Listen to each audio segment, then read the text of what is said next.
movies, television shows, news stories, songs, books, myths are telling the same story.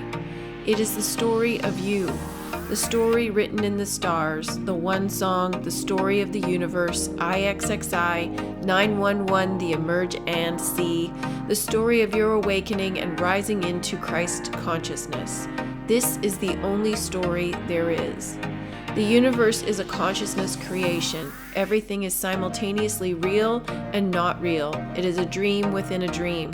We are living the myths and fairy tales, a Pharaoh tarot, because all stories originate from the zodiac. There are 88 constellations, and every one of them is a single note in the grand piano of the one song of the universe.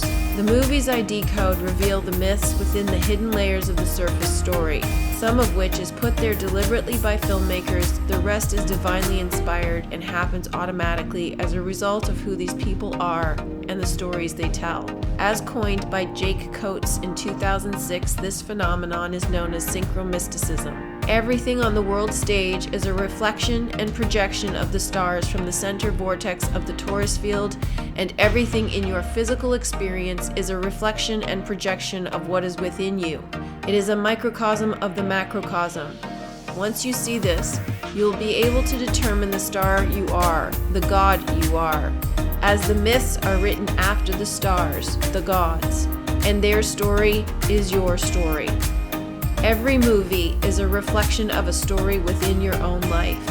When you know which god you are, you will see your story reflected back to you in the myths and fairy tales, the movies and stories on the world stage, because we are all actors in the grand universal tarot play, playing our part in telling the story of our awakening.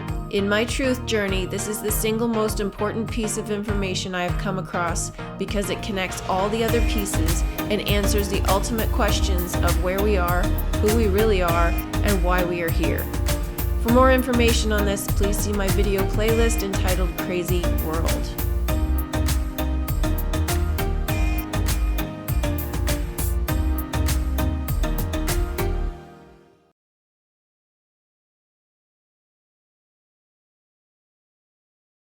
This is an esoteric decode of the film First Daughter, which stars Katie Holmes as the daughter of the President of the United States, who is trying to assert her independence as she sets off to college. This is a Cinderella story. It's a story of Venus. If you are the goddess Venus, then this story is for you, and you may find parallels from this film in your own life. The film opens on a monarch butterfly, which represents the fornix and transformation, because once your inner light enters the fornix, you are transformed. Forrest Whitaker narrates, telling a once-upon-a-time fairy tale story that bookends the film, indicating to the viewer that this is a fairy tale, a myth, and myths, to those with eyes to see, know that the myths are true stories in allegory. Next, we are welcomed into a Mad Hatter's Tea Party, which is setting the stage for the Zodiac story, the tarot play. All the animals are at the table, the tarot wheel, and behind them, in the garden, are the pillars. The narrator says, that awkward but typical time of life when you feel like every eye is on you. This is because it's her story. The eye of providence, the eye of the tiger, the eye of the storm, the eye of the Taurus we live in. Like you're the main attraction in a three-ring circus. This is said as the red, white, and blue of the three-ring circus we live in is shown in the form of the American flag, the president, his wife, and daughter, the Holy Trinity. Katie plays a young girl named Samantha, which means God has heard, or flower, blossom. And her last name is Mackenzie, which means fair and handsome one. Flower refers to the flower pattern Venus makes in its path around the sun, and fair, handsome refers to the goddess of beauty, Venus. Sam's father being the president, head, chief, he's overprotective of his daughter, yet they have a loving, supportive relationship. Sam's mother is equally as loving, but in this film she takes a back seat, as the dynamic is primarily between Sam and her father, as well as Sam's love interest in this coming-of-age story. The narrator says, once again, that she feels she's being watched, like her every move was being scrutinized, which is said as we see her on television because this refers to the television show we live in. The camera then pulls back to show Katie Holmes watching herself through a window on television. This is the TV watching you phenomenon I have spoken of before, seeing yourself on screen and how the television talks to you. If you look closely, you can see the screen is covered in square mesh that is symbolic of the XX of the IXXI, the TV being the I. At the end of the scene, the host even gestures to Katie at the window and asks, "What do you think?" This is a recurring theme in the film where Katie is often asked for her opinion and she has none until her father asks for her opinion. The narrator says, "With maturity, she was able to look outside herself and appreciate the wisdom of her elders." Looking outside herself is about her leaving home, the vortex, to enter into this dream world, which is where we are able to look outside ourselves. Sam thought her mother and father were the center of her world because they are in the center of the world, the vortex. The White House is the fornix. Sam lives in the White House with her parents. The White House represents the lighthouse. When you raise the kundalini, light the lamp within, your body will fill with light. This is the city of light, Bethel, the house of light, the lighthouse, the White House. This is home, and it's where we must return to. From a distance, the White House lighthouse is lit up with green lights and a green sky, the aurora borealis. This is the quintessential image of the entire film. Sam descending the stairs, dressed in white, 2 trees on either side, a fountain and an arch behind her. This is the light at the top of the stairs between the 2 pillars in the garden before the fountain where the waters meet under the arch or vault of the fornix. God is found at the top of the stairs, or the spine. This is the start of Sam's story, the moment she springs forth from the waters, the fountain, the foam. This is the beginning and the end, where everything originates and where we must return to. Sam's parents notice that something is off with her, that maybe she needs some downtime. Her father says starting November 5th, she can have all the downtime she needs. As I mentioned in my Back to the Future Decode, 55 represents Omega, the head, which represents the beginning and the end.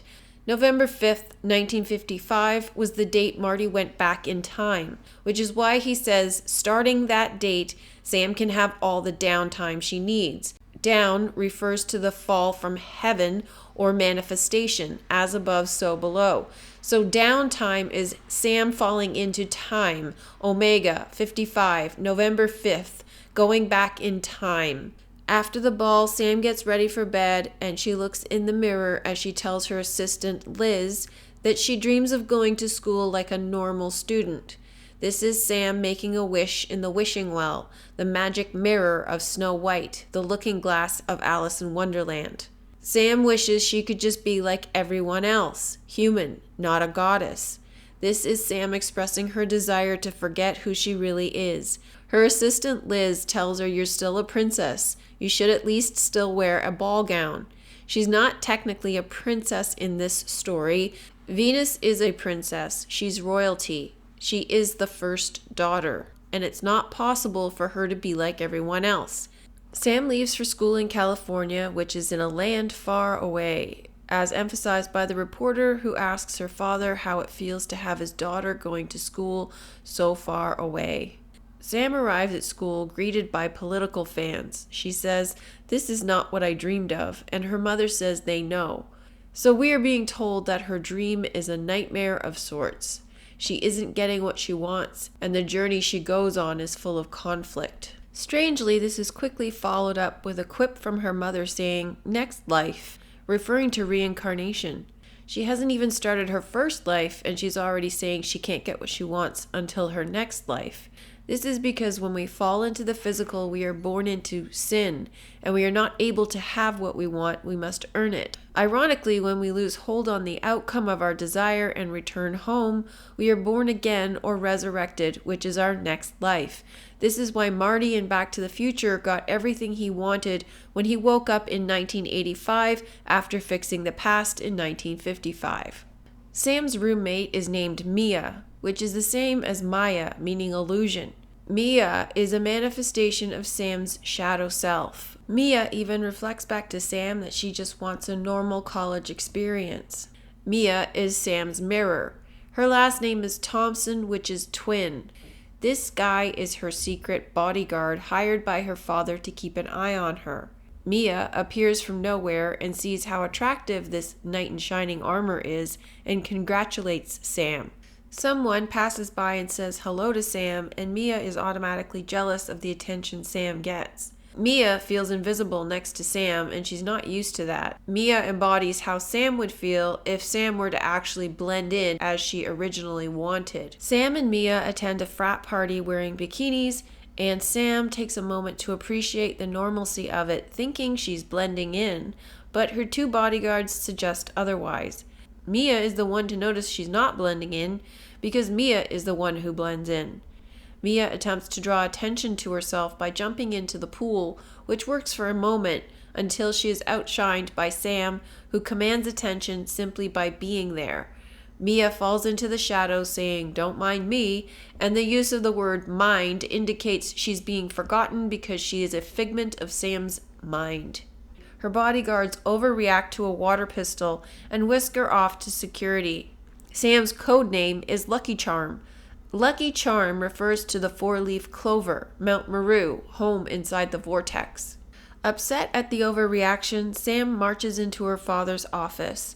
Notice on the wall behind him the photos of a garden and another of gates. Sam's father is often pictured before images of gardens because the father lives in the Garden of Eden. Sam confronts her father, demanding some independence. She gets her way. Her father lightens up on the bodyguards. This is one of her challenges she must overcome in order to gain her independence. Sam's celebration is briefly interrupted when she comes upon a political rally and is challenged by the host to debate on her father's behalf. He brings up once again the issue of her not having her own opinion. We are being challenged to think for ourselves, to find our independence, to cut the puppet strings from Geppetto. Sam meets her knight in shining armor a second time while sliding down a water slide. His name is James, which is Jacob, the middle pillar, her protector. Sam gets into trouble for the water slide incident, and she has trouble standing up to her father and instead apologizes.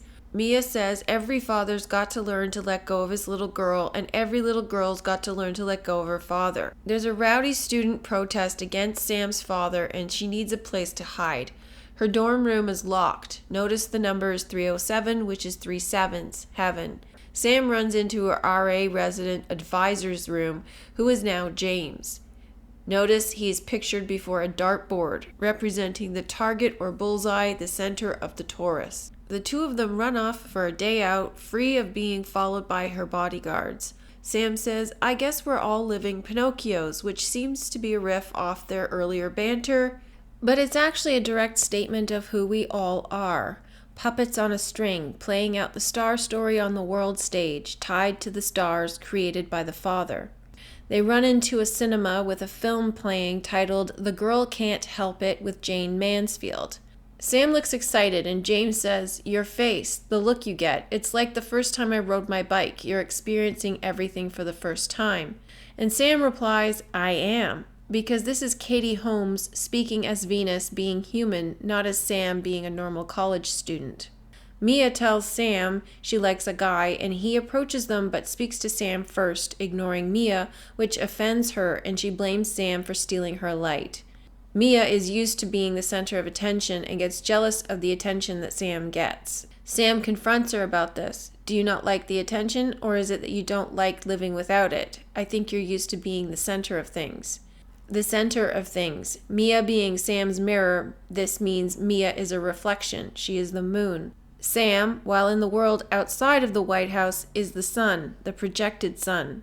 Venus is the sun, only it's not the sun we see. So Sam outshines Mia. Used to being the center of things refers to being in the vortex. The world literally revolves around her because she is at the heart of it.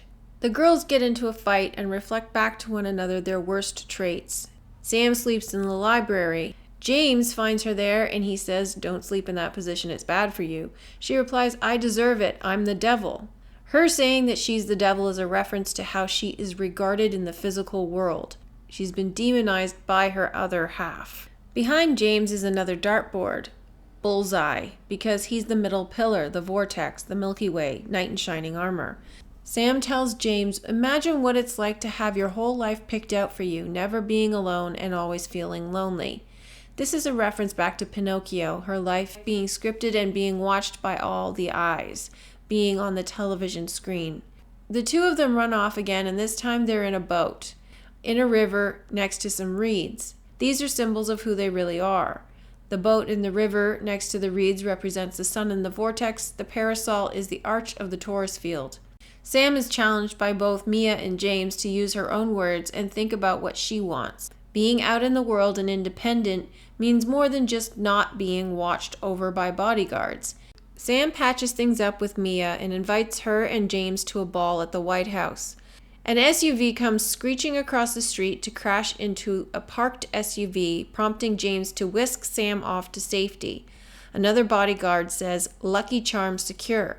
The reason Venus is the lucky charm is because lucky is Lucifer, the morning star, which is Venus. Lucky charm also refers to the four-leaf clover, which is the four lands divided by the four rivers in the heart of the earth, the vortex, which is Shambhala, Mount Meru, home. Home is where the heart is. The heart has four chambers. The heart is also in the head. Your brain has four ventricles that produce cerebrospinal fluid. The fluid represents the four rivers that flow into the center. The four-leaf clover is also lucky because it's supposed to lead you to the leprechaun who has a pot of gold at the end of the rainbow. We live in the rainbow realm. The end of the rainbow is when we collapse the duality and return home to the heart consciousness because we have raised our kundalini energy to the top of the spine or stairs and find our gold hidden in the vault or fornix. While in the SUV being whisked away to safety, Sam discovers that James is a bodyguard and she feels betrayed and humiliated for believing he liked her for who she really was. Katie Holmes then, after a moment's silence, looks up directly at the camera, which makes no sense in the story. If you are the Venus archetype, you will recognize this as a connecting moment when she says to the viewer, "This happened to you." Sam returns home, her father standing in the door, a painting of a garden on one side and two Indians on the other. India refers to in between or in God, India, referring to the middle path between the two hemispheres of the brain. Sam passes him to stand in another doorway, the arch behind her, the glass door fragmented into squares on one side, and a lamp behind her head. The round table of the zodiac is also behind her. Sam tries to make James jealous by acting out, but really all she does is make a mess of herself, her reputation, and publicly embarrass her family. Her need for independence paired with catching James's attention has turned into rebellion. She's acting out in order to figure out who she really is. This is the good girl gone bad syndrome, testing one's limits within the range of one's own duality, and she has turned into her shadow, Mia. Sam confronts James, demanding that he stop lying to her. He feels he has nothing to offer her because of who she is. And Sam says she's not sure if anything in her youth was true. Everyone just told her what they thought she should hear. Maybe it was all some kind of an act. Revealing that everyone in our reality here is part of an act because we are in a play. She asks James, "If I was like everyone else, how would you feel? Forget image, politics, forget everything except who I am in here." He replies, "I'd still follow you around all the time because I wanted to, not because I had to." He says this because he is the embodiment of the Milky Way, and it must follow her around inside the vortex because he is her protector. The White House calls and her father is mad. She went too far. Her relationship with James has made the paper. While Sam's in class, the professor asks at the end of the day, a prince is what? Sam answers, just a prince. He will always be different. This is her recognizing that no matter what she does here in the physical world, she will never be able to escape who she really is, a princess, Venus, the first daughter. This is the same for us, as we cannot escape who we really are because our stories here are manifestations of the essence of who we really are. She had to forget herself in order to remember and accept herself again. The news of her bad behavior leads her to lose everything: her freedom that she fought for, privacy, her college experience, James, the respect of her parents, the respect of the public. She was so busy pushing against the things she didn't want that she ended up losing the things she wanted instead of focusing on what she wanted. This goes back to the theme of the film. She needs to figure out what she wants. She wanted to blend in, be like everyone else, but instead she stood out. She loved the attention. When she accused Mia of not liking someone else getting the spotlight, she also doesn't like the idea of the spotlight not being on her. She blamed her bodyguards and her father, all external things, for not being able to blend in, for not having freedom, for not being able to be human.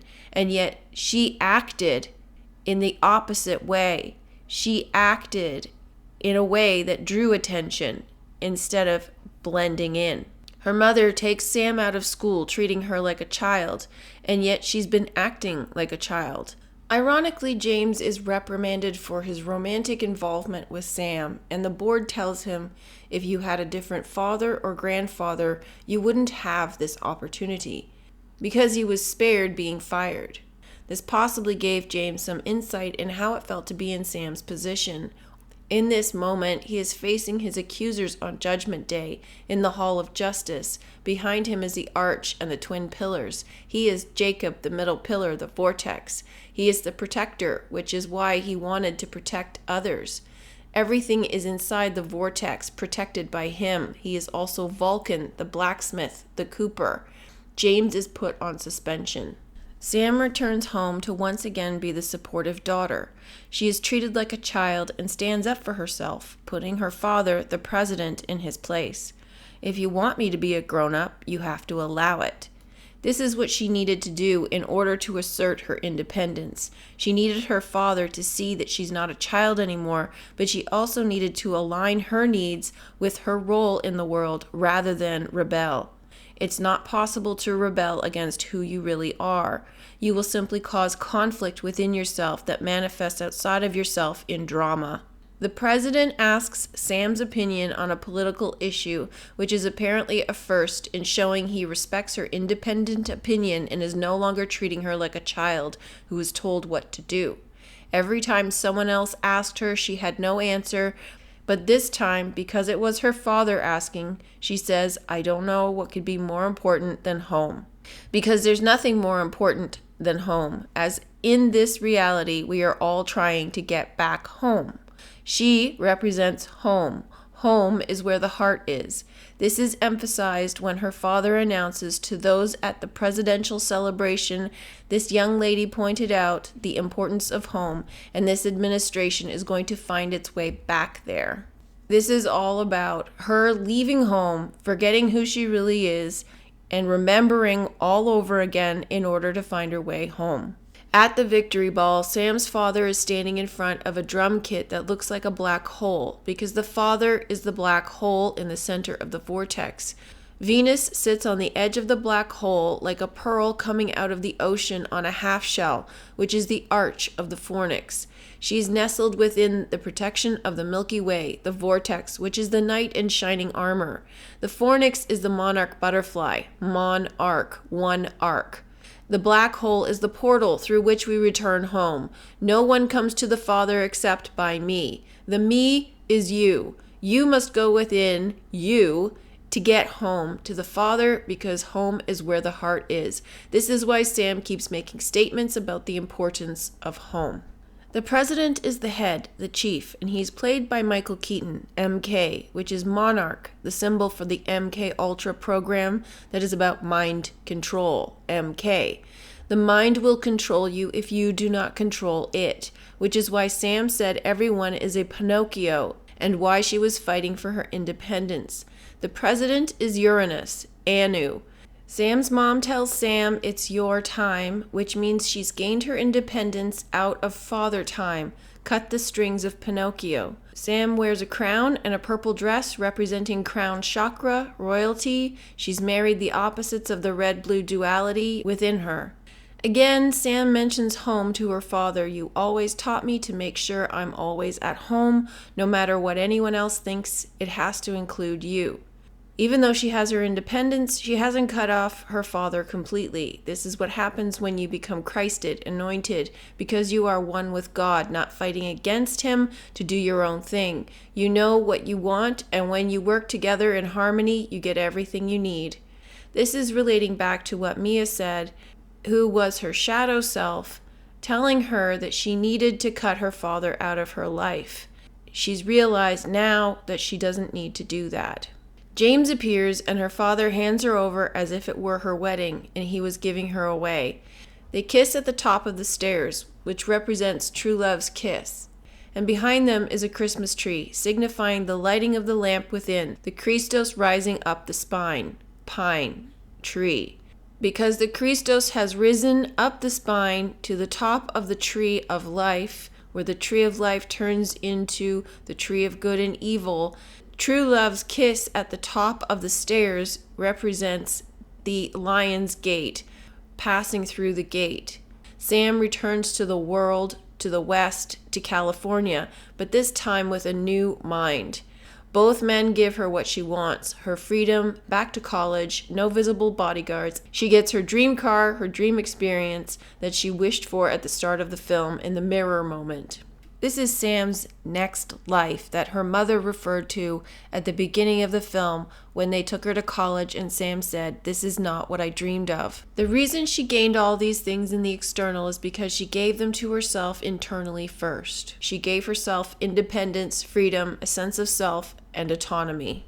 Inside the Volkswagen is a butterfly, connecting to the fornix and the opening of the film because she has completed her transformation.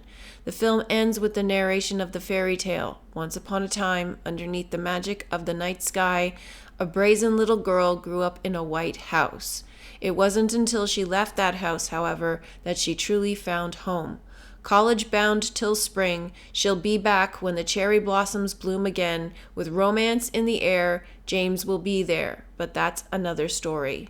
She had to leave home in order to find it again. This is precisely why this realm was created. We needed to leave ourselves to find ourselves again. This is the equivalent of knowing good and evil in order to find true love. If you like this video, please show your support for my channel. Like, share, subscribe, comment, contribute. Contributions over $15 will receive a link to the Johnny Depp Dark Shadows material, so please be sure to include your email address. Kindly visit my website, subscribe to my backup channels, join the Discord group. All links are in the description box below. Thanks for listening. Hope you're having a great day. Bye for now.